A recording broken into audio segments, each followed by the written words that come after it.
demotes. And God can use anyone. You don't have to be a Christian for God to speak to you. You know, we've got so many characters in the Bible. You look at Moses, he was a murderer, but God spoke to him. Abraham was an idol worshiper, God spoke to him. So let us not be ignorant in terms of not taking heed of instruction because of who's instructing. So I remember in the times of the Bible when Moses and Aaron, God spoke to them and said to them, speak to the community of the Israelites to stay in their houses. In today's word, I would say they must quarantine. The purpose of quarantine normally it will be because someone is infected and you're trying to prevent further infection. But this time no one was infected. It was because of the enemy which was outside. And God gave an instruction to say, please tell the people to stay in their houses, and they must smear the doorpost with the blood, so that when the angel of death comes, he will pass. And my point here is to emphasize taking heed of instruction. So if you were outside, regardless of you are an Israelite, as long as you were not inside, you were in danger because you did not take heed of instruction. So I'm just emphasizing to you, people of God and people of the world, that let's do our part to reduce these infections, and we'll defeat this enemy. Wash your hands with soap. You know that already. I believe it is something that you hear every day, but let us practice it. Let us sanitize, you know, let us keep that social distancing. You know, the enemy is outside there, and he's a thief. You know, he wants to steal our freedom, which he has already done, because he comes to steal. He comes to kill and destroy. He's taking lives of the people of the world, and we can see him now in our doorstep. So let's take heed of instruction, because the enemy is here. So let me seal it with Proverbs 4 that says, listen, my son, from verse 10, accept what I say, and the years of your life will be many. I instruct you in the ways of wisdom and lead you along straight paths. When you walk, your steps will not be hampered. When you run, you will not stumble. Verse 13 says, hold on to instruction. Do not let it do not let it go. Guard it well, for it is your life. So may the good Lord do you good as you play your part. We pray for those that are in the forefront of this war, the doctors and the soldiers, the police. We pray for you wherever you are, that may the good Lord protect you in the services that you are doing for the people of God. And also those who are doing essential services, who are traveling to a different works, we pray to a different destination to make sure that they sustain what is happening, or in the midst of this enemy, they still try and serve. We pray for you that may the good Lord protect you and your families. So let me read, or let me get into the word today. Let me read first before I give you the theme, you know, of the word. In Psalms 23 verse 4 to 6, even though I walk through the darkest valley, I will fear no evil, for you are with me. Your rod and your staff, they comfort me. You prepare a table before me in the presence of my enemies. You anoint my head with oil, my cup overflows. Surely your goodness and your mercy will follow me all the days of my life, and I will dwell in the house of the Lord forever. May the Lord bless the reading of his word in the mighty name of Jesus Christ. I pray, dear Lord, your word is alive, your word is powerful. Your word will never come out in vain.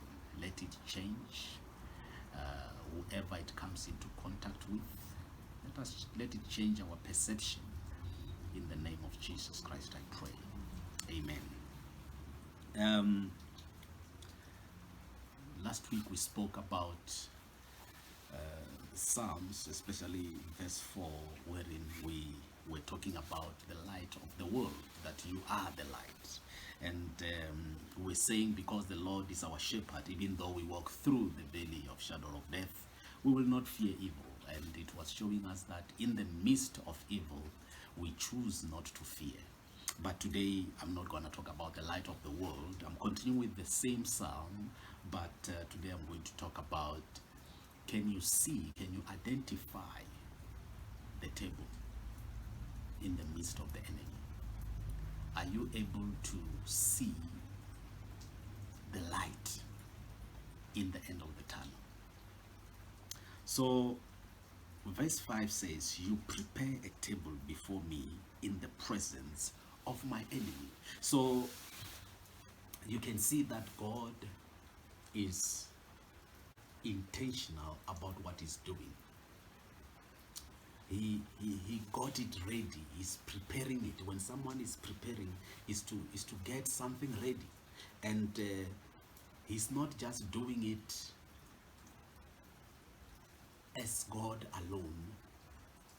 He's doing it in the presence. Yes, he's preparing the table himself. However, he's doing it in the presence of the enemy. Whilst the enemy is present, the point is God is also present, but God is at work. God is at work in the presence of COVID-19. So my prayer to the nation and to you is, may God prepare a table before our country, South Africa. May he prepare a table before your family and our nation and the world. Now, one would ask himself why God is not taking away the enemy, because he is the sovereign, he is the Almighty. Why is God not taking the enemy away so we can enjoy the table that is preparing? What I've realized, brothers and sisters, beloved, you need to look around you. We need an enemy. The question is, who is your enemy? Today we see one enemy. But in terms of how we interpret our enemies, we would see someone who's working against you as your enemy. Our enemy are tangible. That is what we are used to. Enemies that are tangible, enemies that are planning evil things for you. Enemies are people who would want to see you fall. People who will practice witchcraft to bring you down. Those are the kind of enemies that we are used to. But this kind of enemy is a different enemy. This enemy is an invisible enemy. And one would ask a question, why an enemy? God, here's an enemy, can't you do something about it? Let me tell you that enemy is critical. We need an enemy to push us. What is life without an enemy? When you look into the Bible, you can see somebody like Jesus Christ. Judas was someone who was an enemy because he sold him out, and the purpose of it was to push him to his destiny. Now, you can see that is why God is not removing the enemy. The enemy is there to push you to your destiny. You look at Hannah and Peninnah, you know,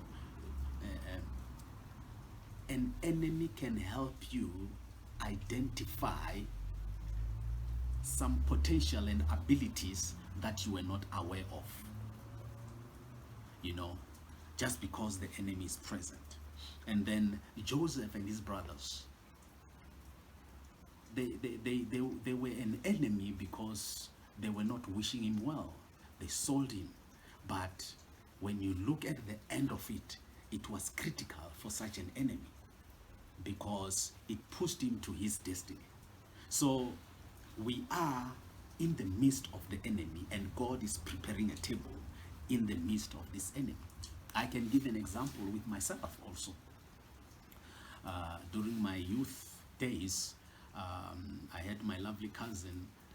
We were growing up together, and our neighbor dog, it was a bulldog, a serious big dog, and the name of that dog was called Delinja. That means dangerous, I don't know, but it was Delinja. So somehow the dog came out. Generally, I am faster, or normally when we were running with my cousin, I was faster than him.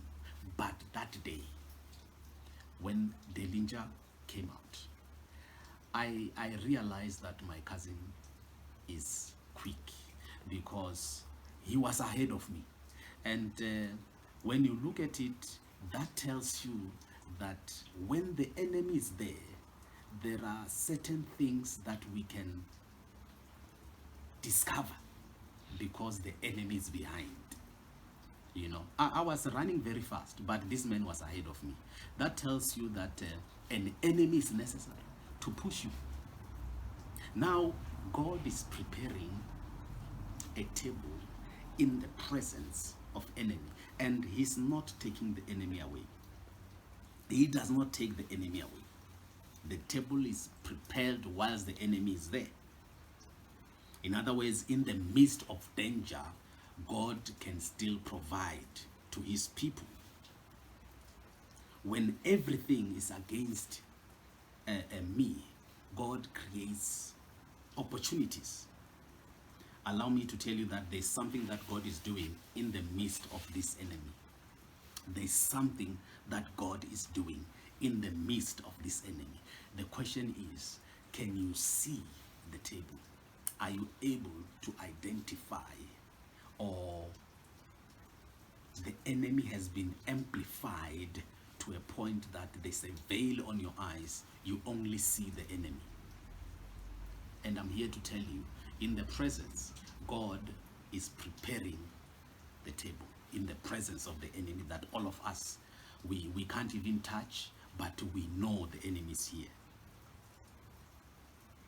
Now, I'm saying, or the word is saying today, it is important for us to see opportunities in the midst of this enemy.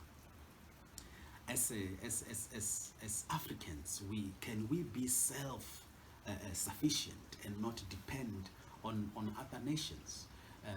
In the midst of this enemy, you can see that there are those companies that are producing or that are doing essential services, but they are so dependent to countries outside for things like raw materials, things that I believe it is time we identify those opportunities now in the midst of the enemy, because even those nations are affected by the same enemy. So we cannot allow our life to be stagnant and depend on others. In the midst of this enemy, this is the time that we identify those opportunities, that when this enemy is out, then this enemy or this pandemic, this challenge passes, we are to be promoted to another level. Danger can help you discover abilities which you were never aware of. And one can say other opportunities are more visible in the midst of danger. Other opportunities. You know what I'm saying? Our challenge now is that we are only seeing coronavirus as something that is taking lives. But really, there are those that are recovering. There are those that are recovering. But we refuse to see that. Though there are those that are dying, I mean, losing one life is sad. You know, so in the midst of this enemy, my question to you today is, do you see the table that God is preparing before you in the presence of your enemies? Do you see the table that God is preparing before you in the presence of your enemy? Yes, it is our responsibility to play our part in terms of doing what we have to do to to protect ourselves. But we fear not, because the Lord is our shepherd. That is why we will enjoy, we will feast on the table in the presence of the enemy, because the Lord is our shepherd. But today's word is, are you able to identify that table in the midst of the enemy?